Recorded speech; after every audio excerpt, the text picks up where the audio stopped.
Welcome everyone to our Saturday Satsang. My name is Nayaswami Devarshi. I'm visiting here from our Ananda Kandala Monastery. And it's a joy to be here. Just want to make this a little bit closer. I lived here in Gurgaon for, I think it was 1 year, but it seems like I lived here for 10 years because I have so many friends. And it seems like almost when I come back and there are new people, it's like, oh, these are my friends also. And it's just, you have a beautiful spiritual family here. We had a beautiful kirtan last night, and it was really almost like one soul united, all of us crying and calling to God to come to us. And I think many of us had a good inner experience of God's response. So thank you all for bringing all these united yearnings and generosity and giving to make this great center possible. Let's begin with a prayer. Heavenly Father, Divine Mother, friend, beloved God, Jesus Christ, Babaji Krishna, Lahiri Mahashaya, Swami Sree Yukteswar, beloved Guru, Paramhansa Yoganandaji, saints of all religions, we humbly bow at thy feet. Beloved Sree Yukteswar, as we celebrate the anniversary of your Maha samadi, come and bless us with your wisdom, your inner strength, your generosity, your joyful spirit. Guide us, free us, bring us home. Om Shanti Shanti Shanti.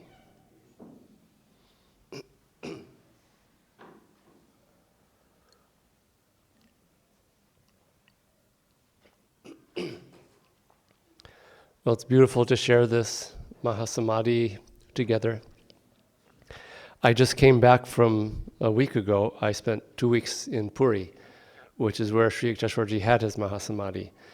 And it was just interesting tuning into his consciousness and his energy, and especially in that town, and just tuning into who he was, because everything that he brought, in a way, was new.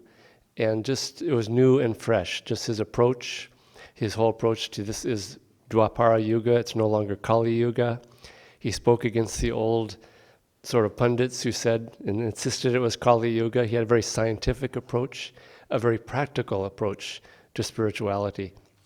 And yet it's interesting the contrast with that town of Puri, which is very traditional in a very old way of holding on to the old traditions. And just the contrast is very interesting that he would live a good part of his life there and have an ashram there. And so it was helpful just to see the contrast and to tune in to his consciousness. He was studying science at a time when people were still trying to hold on to just rituals and dogmas. He studied anatomy, he studied homeopathy, he taught a new way of practicing practical spirituality in a way. And he taught that we just couldn't depend solely on divine grace. We had to study and practice and give ourselves into the practice of yoga and meditation and take an active part in this. The way he put it one time was, he said, saintliness is not dumbness, which is just, I love hearing that quote, because he was very practical in his spirituality. Practical doesn't mean skeptical. We sometimes think of people who are practical as skeptical, and meditation is not practical because this and that, and in fact what we practice and teach here is the most practical thing of all. And I'll talk a little bit more about it tomorrow at this public talk that Dhyanaji and I will be giving. But what Sree Yukteswarji gave us was eminently new and practical because it gives results, and that's the important part of it. But he also swept away so many old dogmas and traditions. Swami Kriyananda started in about 2009, I think it was, what he called the Nayaswami order. What this blue is, we're Nayaswamis. We've taken vows as Swamis, but it's a new Swami order. And it includes people who are householders, who are married, people who have been married, monks, nuns also. But the point is that Swami Kriyanandaji, the way he put it, and I'll read what he said about it. He said, the old renunciate method, in itself still valid, is negative. It is more uplifting nowadays to concentrate on the positive aspects of renunciation. The old method of renunciation was world negating. The new one is samadi affirming. One's concentration, in other words, is on the joy of soul freedom in God. The old renunciate order tended easily towards judgmental attitudes of others and excessive judgment of oneself. The new renunciate order concentrates supportively on everyone's soul potential. It sees all beings as striving, each in his own way, towards union with divine bliss. And this was Sree Yukteswar's way. And he wrote about and talked about how he learned about this. One of the beautiful stories in Autobiography of a Yogi is when he was at the Kumbh Mela, and it was the first time he met Mahavatar Babaji. And the way he tells the story, I'm going to add some color to the story because I can imagine what it was really like. And he was there, and he was starting to get a little bit grumpy about it. And he looks very intense in those photos of him, and he was starting to look somewhat judgmentally on these Babas who were there, and he was thinking of the West and how practical and scientific and the scientific minds of the West advancing the world. And he saw this one sadhu, and he was judging him. And at that point, Mahavatar Babaji came to him, which is a good sign, because even when we are judgmental or not being our holiest self, even then God can come to us if we are sincere and open to correct us. And he judged him for that. But I can imagine that this Baba, Master didn't describe the sadhu very well, but I can imagine this Baba had, the 50 gigantic Rudraksha beads on and the matted hair, and was probably stoned, smoking marijuana, and just ripe for being judged properly, as some of us probably would. I probably would even today. And even then, Babaji said, don't judge others. And he was saying, don't judge these traditions. And these traditions have something, but we need a new expression of these old traditions. And that's what Yoganandaji gave, that's what Sree Yukteswarji gave. It was a brand new expression of it. A sort of an unknown fact about Sree Yukteswarji's life is that he was seriously investigated by the British for his revolutionary tendencies, because in Kolkata at that time, in the early 21st century or in the early 20th century, there was a whole revolutionary movement of Bengal against the British. And it was a small city at that time, and Sree Yukteswarji associated with some of these people who were actually promoting violent revolution. But at the same time, Sree Yukteswarji was promoting his approach of this being a new age of Dwapara Yuga. And he started a festival and a newsletter about this new age. And the British saw this new age idea and thought it was like the overthrow of the British. And they were really seriously thinking of arresting him and investigating him. But his approach was that this new age was inside, that we had to change ourselves. We had to apply these old traditions in a new way, in a fresh way, and in a way that was practical, that gave results. Saintliness is not dumbness. And so even after he was judging this Baba, and then what did Babaji do then? He declared him to be a Swami. And he was married at that time, that he told Sree Yukteswarji, you're a Swami. And this is the Nayaswami order. He was the first new Nayaswami in a way, which is that renunciation is not about what we negate, it's about what we give. And that is just such an important thing. And part of my time there in Puri was we have a monastery in Khandala. We just shifted out of Pune, where the monks were living for many years. And we shifted to Khandala just to really start focusing and re-energizing in a new way what Swami Kriyanandaji really wanted for his monks, living in a monastery, but in a very positive, bliss, samadhi-affirming, life-affirming, giving approach rather than just negating. And in one way, we had to withdraw from the busyness of the Ananda Pune Center to be able to do this. But it's a very dynamic and active life that we have, because renunciation is really about what we give, not what we negate. And our lives are full of group sadhana and a very strong schedule, very busy life of seva, and a very dynamic life. We have created this whole Kriya Yoga course for Kriya Bandhs called Inspiring a Lifetime of Kriya Yoga. And for those who haven't joined in, you can talk to Ramesh and Vineet here after the satsang tonight about how to join in this for those of you who are Kriya Bandhs. And we also have to support ourselves. We have to pay the rent. We have to buy our food. No one's, throwing money at us because we're renunciates holding out the begging bowl and we've negated the world and so we can't make money. And again, Swami Kriyanandaji, when he started the Swami order, the Nayaswami order, one of the things that pushed him to do this was that he was in Gurgaon and these 3 Swamis appeared at his door. And they had begging bowls, and they wanted money from him. And they took a taxi to get there, which they had to pay the taxi to get there. And his head spun when he saw this. And he thought we needed a new approach where someone who's renouncing isn't taking from the householders, is only giving and only thinking of giving. And so our lives as Ananda renunciates is all about giving, as we did with this, as was spoken about in this reading today. And so we have this Kriya Bandh course, and we have a Kriya Yoga home study course preparing people for initiation into Kriya Yoga. And it's, in a way, it's like a business we're starting, because it is, in fact. Brahmachari Jamal, who's here this weekend, he's not here this evening, but he'll be here some tomorrow. He's like the CEO renunciate, who's giving and creating this very positive, dynamic way, a vehicle for sharing these great Kriya Yoga teachings with others.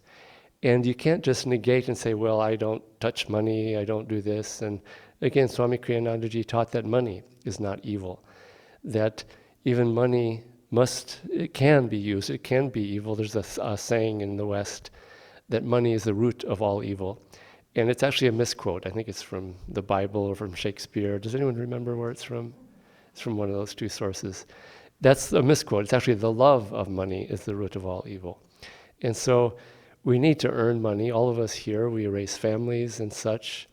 But our lives, the one of positive ego renunciation, comes through self-expansion and giving. I had an experience. I wrote a blog article about it that Ashish, I think, sent out via an email, and many of you may have read it. But some years ago, I was experiencing a lot of pain in my side. And this was about 25 years ago. And it was experiencing it all day long. It was getting worse and worse. And it was really quite severe and unknown what it was. And my wife, who at the time, she's passed away, left the body since then, but she finally, in her infinite wisdom, she was very wise, said, you need to go to the hospital emergency room. And so we finally went, and it was about midnight on a Saturday night. And a hospital emergency room on a Saturday night in California, where we were, is a really crazy place. There's people who have overdosed on drugs, there's people who have gotten into fights in bars, people who have gotten into accidents. It was a very chaotic scene and very crazy. And we went into this, and this pain was getting more and more intense. And so the doctors couldn't take care of me at that moment. The emergency room was about this big, and there was beds in a circle all around it, with all these people going through all these dire, some life-threatening situations. I was considered a very minor situation. So they put me on this bed, and all I could do was curl up in the fetal position and just clutch my side. It was just so intensely sharp type of pain that I had. And this went on for some time. And for the yogi, I think one of the reasons that pain or suffering can be very difficult is because it's not the physical part so much, it's more that it contracts our consciousness. It starts to make our consciousness small, about me, this little self that's just getting smaller and smaller. And I was getting smaller and smaller. I was curling up and making myself small. While I was sitting there, I heard a young couple that was nearby. And I only heard the girl of the couple, because the boy had had a very serious drug overdose and he was in a coma. And she was pleading with him, please don't die. Please stay alive. I want you to stay alive and don't leave the body. And the doctor was asking her what happened, and she was explaining, and she was close to tears. And I realized in listening to them that my situation was much, much worse or their situation was much, much worse than mine. And somehow my heart just went out to them. And I began praying for them. And I began praying for the boy. Please, Lord, Divine Mother, save him. Give him another chance to learn his lesson and overcome this. Please give this girl strength that she be able to deal with this properly. And so as I was praying, almost within moments, this pain went completely away. It just disappeared. And I started feeling really, really strong sense of divine joy and freedom. And very shortly after that, the doctor came and took me away. So I never found out what happened to this couple, whether the boy survived or not. So I don't know if my prayer was effective for them. It was really effective for me because it just freed me from this contractive sense of self to a much more greater expansive sense of self. And it came through giving and sharing of what I had. And it turned out I had a severe gallstone attack, which we didn't know was even possible for me, but that's what it was. And my gallbladder was removed about 2 or 3 weeks later. But it was one of the best trade-offs I ever made in my life. My gallbladder for a spiritual lesson that has helped me for all the years since then. And what I've learned is that really suffering, for the yogi especially, comes from contraction and withdrawing into the self. And I suppose I've had past lifetimes of being a yogi where I could have learned how to just withdraw my life force into the spine and withdraw from the pain and be peaceful in myself. But I think the lesson I needed was with the one in this lifetime of expansion and giving. This is why I think Yoganandaji said in Autobiography of a Yogi that the householder path is indeed the higher path, provided you do it without this emotional involvement and attachment. And the reason is that it teaches expansion and giving. It's very easy to withdraw from everything and meditate when you don't have a baby crying and screaming and someone needing to be fed and this and that. And it can be contractive. And that's the downside of the monastic path. There's also an upside to it that's really, really great also, which is, again, it's only through giving and sharing. And so withdrawing from the world and renunciation can't just be a negating one. Swami Kriyanandaji tells a very interesting story. And again, it happened in Puri. This is very, very interesting, this story, and that it happened also in Puri.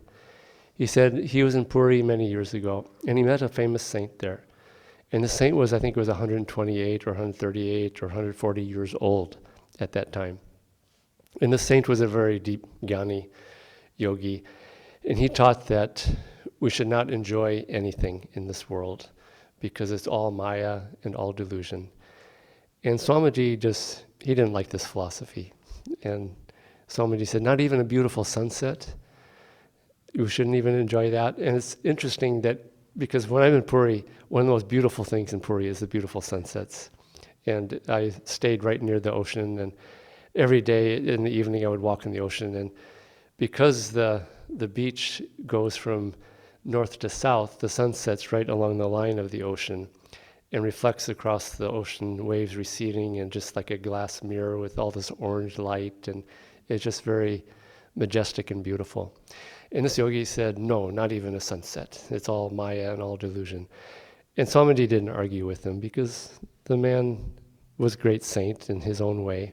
But the way Swamiji put it, it was not Yoganandaji's way. And it's not Sree Yukteswarji's way. Because their way was to see God in everything, rather than negate that all is Maya and God is in nothing. And I guess it's either all one or the other is probably the best way to look at it. This is all delusion, let's get away from it. That was more the Kali Yuga monastic approach also, where it was very difficult to find God in the world. And so that's when everybody escaped to the caves in the desert and became monks and nuns and ran away from delusion and from the world. But this is not just samadhi affirming time, it's God affirming, seeing God in everybody, in everything. It can be a two-edged sword because you can start to see God in a person, and you have to be careful because Ananda Moyima advised Swami Kriyananda one time. He was feeling great inspiration and divine love and had a deep experience of this in a seclusion that he had.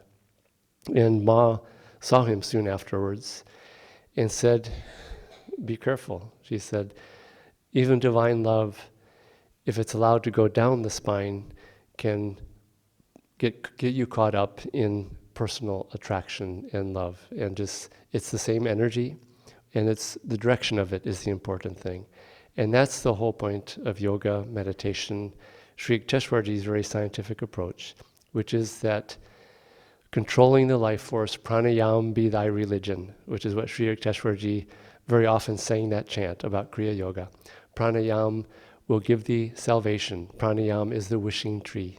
Pranayam is beloved God. And what he taught was that by controlling the life force in the astral spine, we can control the direction of it. And it's a very positive working with the energy. It's not just a withdrawing, it's an uplifting of the energy.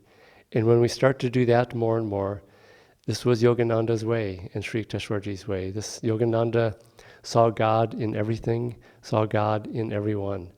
And this is both the samadhi affirming approach, it's also the God affirming approach, rather than negating God by saying this is all delusion, I'm getting away from it. And so this is our way, which is to see God in all, to see God in everything, to see the possibility, even in our, quote, worldly life, of finding God right where we are, right where God put us. This is the beauty of what Yoganandaji taught. He didn't say you had to be a Baba and go up into the mountains and run away from the world. This is one of the funny things that I've seen a few times here in India recently, in the last few years, where there will be a couple, husband and wife, and the husband will learn Kriya Yoga, and the wife freaks out because the husband is learning yoga and meditation, and the wife freaks out and thinks, oh God, I'm losing my husband. He's going to learn meditation, become a Baba, run away to the Himalayas, live in a cave, and I'm never going to see him again. I'm going to have to raise the kids by myself and all this and that. And then 6 months pass, a year passes. And I've seen it 3 times in the last couple of years. A year passes and the wife comes and says, I want to learn Kriya Yoga because my husband, he's a better husband. He's actually not a worse husband, he's a better husband. He's kinder, he doesn't get angry as quickly, he's more generous, he's more giving, he's more positive.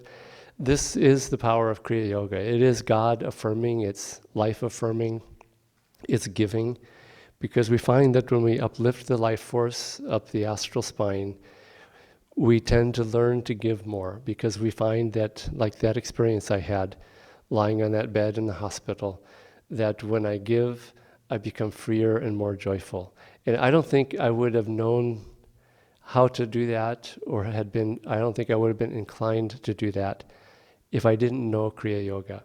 And it wasn't like I was lying there and contracting energy going down, and I thought, Devarshi, you'd better do Kriya Yoga and uplift the energy. My mind was not at all thinking that way.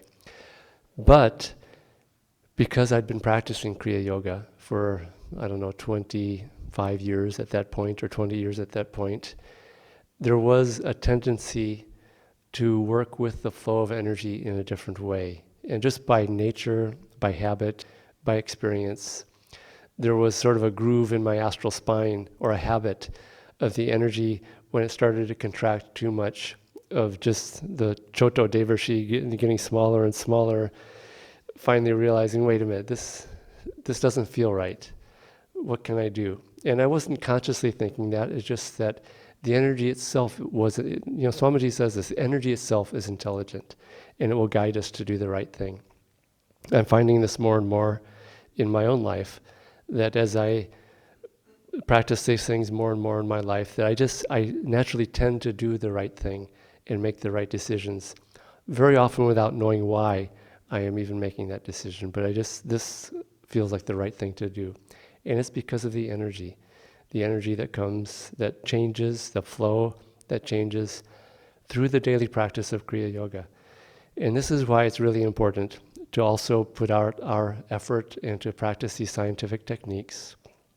Practice Kriya Yoga morning and evening if we can, because what happens is it just changes ourselves inside.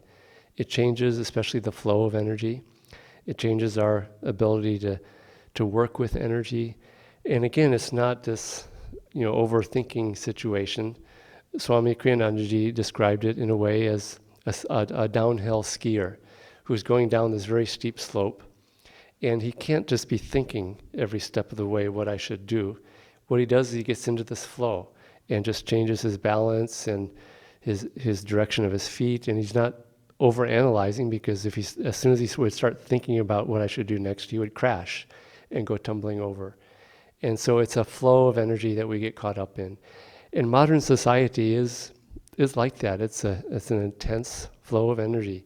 Gurgaon is an intense flow of energy.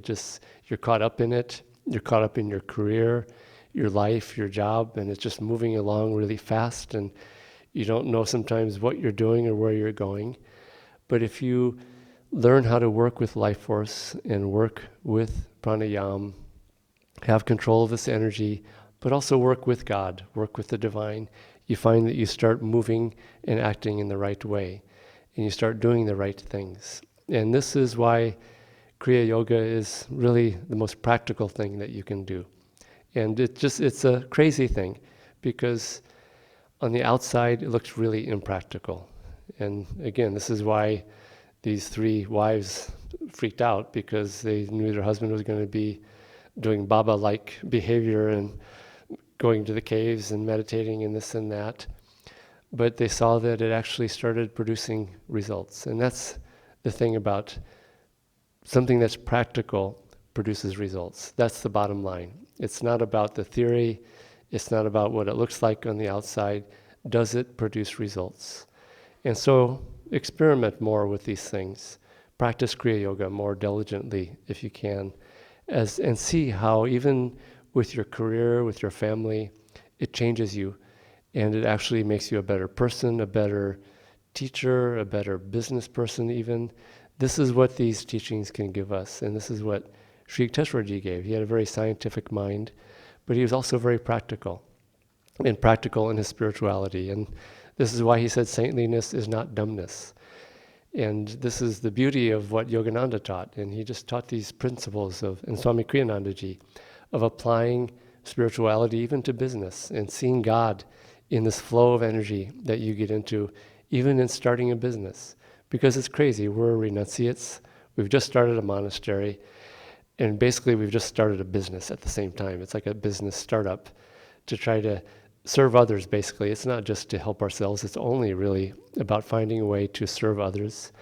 And in fact, it's interesting because by doing it in the way that we've done it, in a very practical way, it's allowing us actually to serve more and more people and to reach out and give more. And also at the same time to support our lives there and our sadhana. But these things, you'll find that what Sree Yukteswar gave, and this is the strangeness of Sree Yukteswar in a certain way, is that he was so withdrawn in a certain way from the world, but his disciple Yoganandaji was so engaged in the world, not in a worldly way, but going to America, going to the West, the headquarters of delusion, in the way that some people look at things.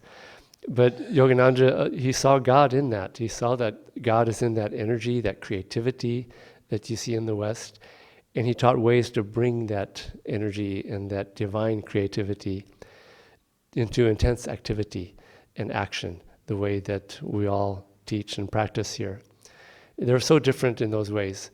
And I'm just going to share just one sort of interesting and little known thing about Sree Yukteswar and Yoganandaji, which is that Yoganandaji talked sometimes about the fact, very little, but just a few times, according to Swami Kriyanandaji, about the fact that every soul has a twin soul.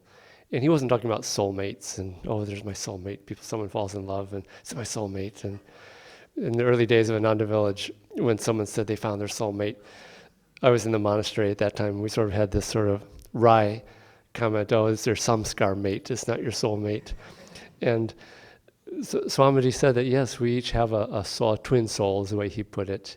But it's usually someone on some other astral plane, but that you do have to at some point, by the end of all these millions of incarnations, to reunite. He said, Swamiji, that Sri Yukteswarji and Yoganandaji were these twin souls. And Yoganandaji actually one time described them, the two of them, as twin souls, eventually uniting. And so Yoganandaji also said that Babaji was his guru, Yukteswarji was his guru by proxy, that he was the stand-in for Babaji because he needed training and Babaji wasn't going to come out of the Himalayas to come and train Yogananda in all this stuff that had to be done. And that Lahiri Mahashaya was his astral guru. These things are all very strange and it's hard to even comprehend and put together. But the two of them, really, Yoganandaji, Sri Yukteswarji, you can't separate what they did and what they gave. Because what Yoganandaji brought was the outward expression in this world that we live in of what Sri Yukteswarji gave him, which was this deep understanding of this inner life, working with pranayama as your religion, and then finding expression in everything that we do in life, in art, science, music, creativity, all these things that we do. And so try to see these practices as something to apply in daily life. And this is what Swami Kriyanandaji, as a disciple of those two, Sri Yukteswarji, Yogananda, Swami Kriyananda, more and more outward expression of how to work with these principles very specifically. Because when we change ourselves using these things, then you will find that your life will change more and more. And I've seen this in my own life. The more I practice these things, the more suddenly things start working in my life. The better person I am, the better human being I am, the more that I give. And then that's the final word on it, is giving. That's the way to divine freedom. And I think I'll read what Swamiji wrote here again.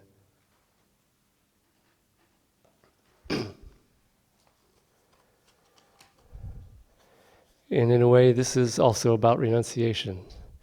True happiness is found not in possessions, but in sharing what one has with others. And he's not saying don't have possessions. He's saying have possessions, but share it with others. It's very simple. Thus is one's self-identity expanded as he learns to live in and enjoy a greater reality. People who gladly share with others feel themselves bathed by a constant inner stream of happiness. Sharing is the doorway through which the soul escapes the prison of self-preoccupation. And you see a lot of yogis who are extremely self-preoccupied with their own self, their own sadhana, their own liberation, and it becomes smaller and contractive. Sharing is the doorway through which the soul escapes the prison of self-preoccupation. It is one of the clearest paths to God. That is a very strong statement. It is one of the clearest paths to God. And I can say that I have seen this in giving to others, sharing with others, praying for others. It is the clearest path to God, and it will take us there. Just even that. But Kriya Yoga combined with that shows us how to do it and how to work with that energy. Om Shanti Shanti Shanti.